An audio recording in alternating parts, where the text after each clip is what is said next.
ফিল্মি স্টাইলে নিজের ছেলে প্রতীককে পুলিশ ফাঁড়ি থেকে ছো মেরে নিয়ে যান এমপি রাগিবুল আহসান রিপু।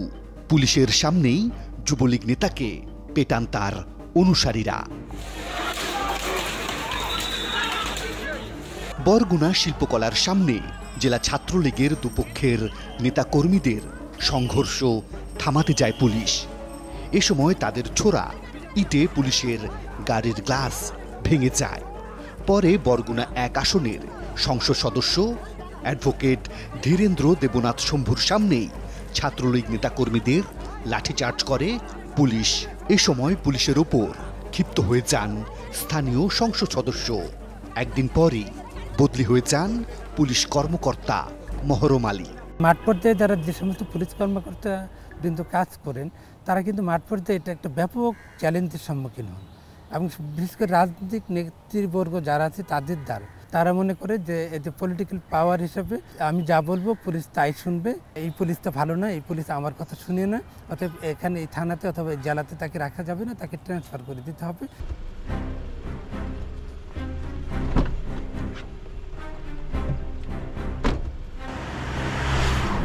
রাজনীতিবিদ ও পুলিশের সম্পর্ক কেমন সেটি জানতে আমরা যেতে চাই পুলিশের একজন সাবেক আইজিপির কাছে, শুনতে চাই তার অভিজ্ঞতার কথা।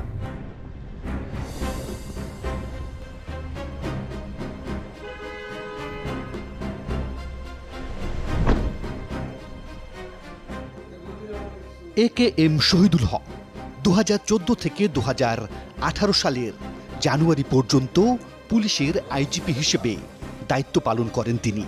এলাকার এক এমপি মনে করেন, মানে এসপি সাহেব এমপি একটা আবদার করলেন, মানে এসপি সাহেব দেখলেন যে এই আবদারটা তো বিধিসম্মত হয় না, এটা করা ঠিক না। আবার পাশাপাশি চিন্তা করবেন যদি আমি কাজটা না করি তাহলে এসপি সাহেব রুষ্ট হবে আমার প্রতি, আমাকে এখান থেকে বদলি করে দিবে। এই ধরনের ফিলিংস কাজ করে। ঠিক ওসির ব্যাপারে এরকম। এই জন্য এই কারণে দেখবেন ওসিরা খালি এমপিদের পিছিয়ে পিছিয়ে ঘরে, এমপিরা সারাক্ষণ এমপিদেরকে খুশি রাখার চেষ্টা করে। কী কারণে? এমপিরা রুষ্ট হইলে তারা ওসি কিছু থাকবে না ওখানে। তো এই ধরনের একটা ভিত্তিতে কাজ করে, এটা তো বাস্তবতা।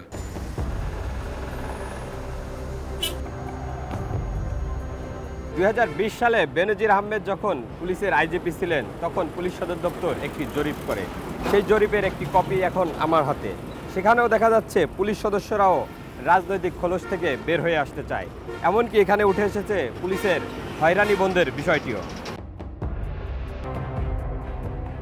এবার আমরা এমন একজনকে খুঁজে পেয়েছি যিনি পুলিশি হয়রানির শিকার হয়ে বিনা অপরাধে জেল খেটেছেন 5.5 মাস। পল্টনের বন্ধু আবাসিক হোটেলের সিসিটিভির ক্যামেরার ফুটেজে স্পষ্ট দেখা যায় সাদা পোশাকের ডিবি পুলিশের একটি দল হোটেল থেকে হাসান মজুমদার ও সোহেল রানাকে হাতকড়া পরিয়ে নিয়ে যাচ্ছেন। হাতকড়া পরা দুজনের হাত তখন একেবারেই খালি ছিল। কিন্তু ডিবির মামলার এজাহারে বলা হয় ফকিরাপুলের মাছের বাজার থেকে 25 লাখ জাল টাকা কেনা বেচার সময় এই দুজনকেই গ্রেপ্তার করা হয়েছে। সেই মিথ্যা মামলা চালাতে গিয়ে জমি জমা তো হারিয়েছেন, খরচও হয়ে গেছে আরও 13 লাখ টাকা। পুলিশ কেন আমার হাত থেকে এত ক্ষতি করলো কেন? আমি এই পুলিশের বিচার চাই। হ্যাঁ, এসব পুলিশের এমন বিচার করা হোক যাতে এই ভবিষ্যতে যাতে আমার মতো নিরীহ কোনো মানুষকে যাতে তারা মানে পাঠাইতে না পারে। আপনি দেখেন এই যে এখানে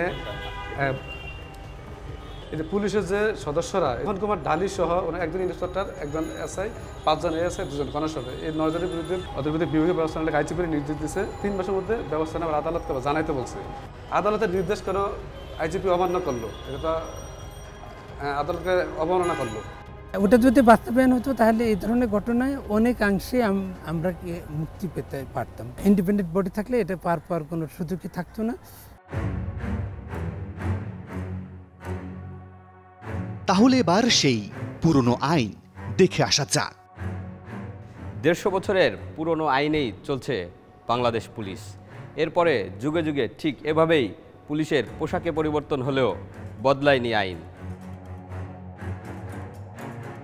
খসড়া আইনে বলা আছে উপনিবেশিক আমলে পুলিশ ছিল প্রভুদের সেবাদাস, আর স্বাধীনতা উত্তরকালে গত কয়েক যুগ ধরে রাজনৈতিক ক্ষমতাবানেরা অবৈধ প্রভাবের মাধ্যমে পুলিশকে নিয়ন্ত্রণ করে তাদের সেবায় নিয়োজিত রেখেছে। এই খোলস থেকে বেরিয়ে পুলিশ একটি স্বতন্ত্র স্বাধীন সংস্থা হওয়া জরুরি, যাতে পুলিশ প্রভাবশালীদের নয়, জনগণের প্রকৃত বন্ধু হতে পারে।